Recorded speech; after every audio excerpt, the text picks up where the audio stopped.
Bonjour Michel Onfray. Bonjour Guillaume. Vous voulez revenir sur l'épisode du Brexit?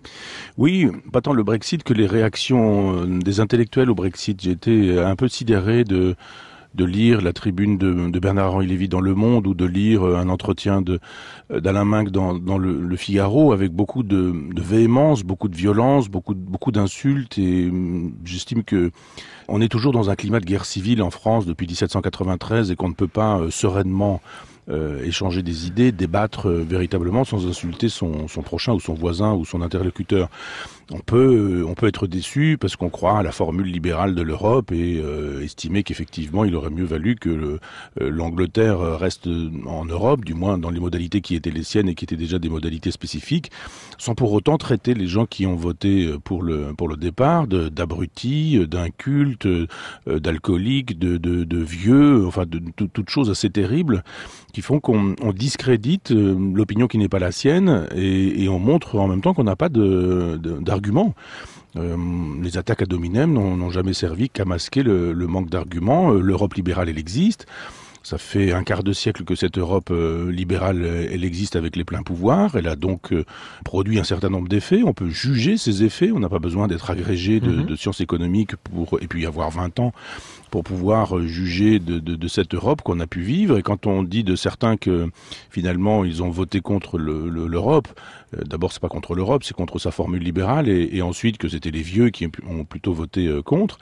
D'abord, je pense pas qu'être jeune ce soit forcément une vertu en soi, et ensuite être vieux, c'est peut-être aussi l'occasion d'avoir de la mémoire et d'avoir vu ce qu'était cette Europe, c'est-à-dire de ne pas se contenter de la domination idéologique, de la publicité permanente sur la totalité des ondes médiatiques, dans la quasi-totalité des journaux. On peut juste dire, mais j'ai vu ce qu'est cette Europe depuis un quart de siècle et je n'en veux pas dans cette formule-là. Et être vieux, pour le coup, ce serait une vertu, ce serait disposer d'une mémoire dont les jeunes ne disposent plus parce que, effectivement, on fait tout ce qu'il faut pour que les jeunes aient perdu la mémoire, qu'ils n'apprennent plus l'histoire, qu'ils ne soient plus dans des logiques de causalité et qu'ils soient incapables de penser par eux-mêmes ou de disposer d'un esprit critique. Bon, mais vous dites effectivement que l'Europe libérale, c'est une réalité. Ceux qui ont voté pour le Brexit veulent en finir avec l'Europe. Veulent-ils pour autant en finir avec l'Europe libérale? On a vu un certain nombre d'arguments évoqués qui relevaient également du refus de l'immigration, du refus d'une certaine tradition d'accueil. Là, on est quand même assez éloigné de l'Europe libérale. On est plus dans les généralités de l'accueil. Oui, alors ça aussi, ça a permis pour le coup d'ajouter que les gens qui votaient pour le Brexit étaient des racistes. Et raciste est un mot dont on ne se relève pas aujourd'hui. Qu'est-ce qu'un raciste? C'est quelqu'un qui pense qu'il existe des races et qu'ensuite il y a des hiérarchies entre ces races, qu'il y a donc des races supérieures et qu'ensuite il y a des races inférieures. Et que les races supérieures ont le droit, de par leur supériorité, de dominer les races inférieures. Il faut qu'on s'entende sur les mots pour que les mots puissent continuer à faire sens.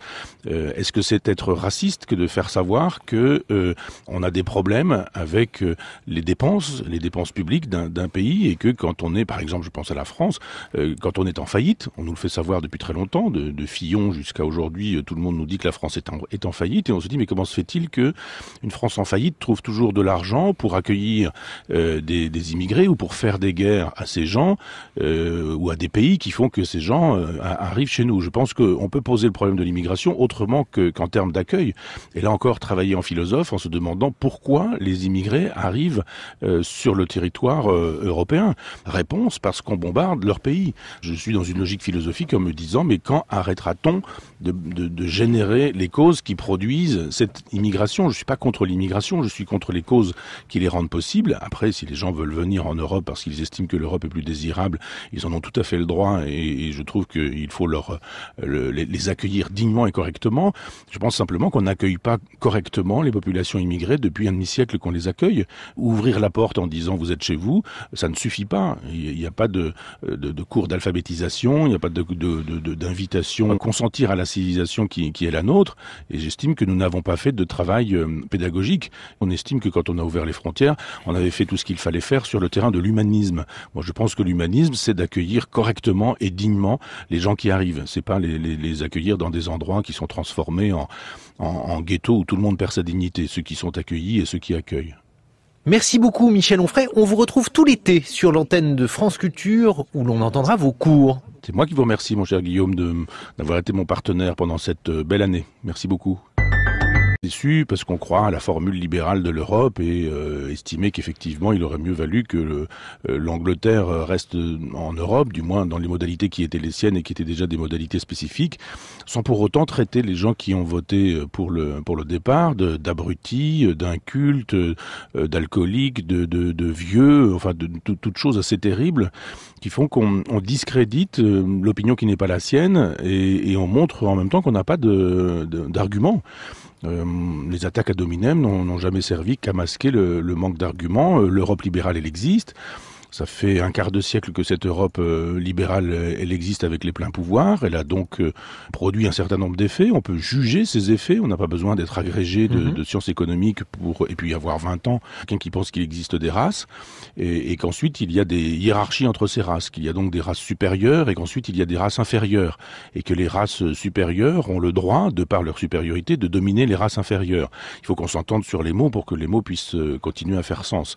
Est-ce que c'est être raciste que de faire savoir que on a des problèmes avec les dépenses publiques d'un pays et que quand on est, par exemple, je pense à la France, quand on est en faillite, on nous le fait savoir depuis très longtemps, de Fillon jusqu'à aujourd'hui, tout le monde nous dit que la France est en faillite et on se dit mais comment se fait-il que une France en faillite trouve toujours de l'argent pour accueillir des immigrés ou pour faire des guerres à ces gens ou à des pays qui font que ces gens arrivent chez nous. Je pense qu'on peut poser le problème de l'immigration autrement qu'en termes d'accueil.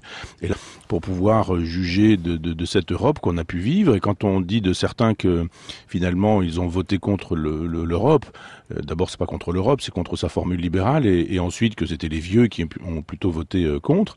D'abord, je pense pas qu'être jeune ce soit forcément une vertu en soi, et ensuite être vieux, c'est peut-être aussi l'occasion d'avoir de la mémoire et d'avoir vu ce qu'était cette Europe, c'est-à-dire de ne pas se contenter de la domination idéologique, de la publicité permanente sur la totalité des ondes médiatiques, dans la quasi-totalité des journaux. On peut juste dire, mais j'ai vu ce qu'est cette Europe depuis un quart de siècle et je n'en veux pas dans cette formule-là.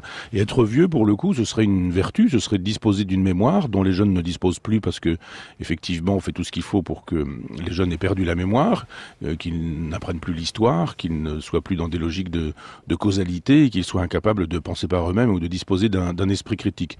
Bon, mais vous dites effectivement que l'Europe libérale, c'est une réalité. Ceux qui ont voté pour le Brexit veulent en finir avec l'Europe. Veulent-ils pour autant en finir avec l'Europe libérale? On a vu un certain nombre d'arguments évoqués qui relevaient également du refus de l'immigration, du refus d'une certaine tradition d'accueil. Là, on est quand même assez éloigné de l'Europe libérale. On est plus dans les généralités de l'accueil. Oui, alors ça aussi, ça a permis pour le coup d'ajouter que les gens qui votaient pour le Brexit étaient des racistes. Et raciste est un mot dont on ne se relève pas aujourd'hui. Qu'est-ce qu'un raciste?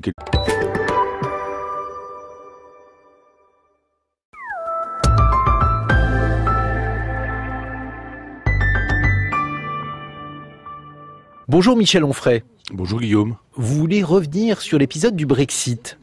Oui, pas tant le Brexit que les réactions des intellectuels au Brexit. J'ai été un peu sidéré de lire la tribune de Bernard-Henri Lévy dans Le Monde ou de lire un entretien d'Alain Minc dans le Figaro avec beaucoup de véhémence, beaucoup de violence, beaucoup d'insultes et j'estime que on est toujours dans un climat de guerre civile en France depuis 1793 et qu'on ne peut pas sereinement échanger des idées, débattre véritablement sans insulter son prochain ou son voisin ou son interlocuteur. On peut être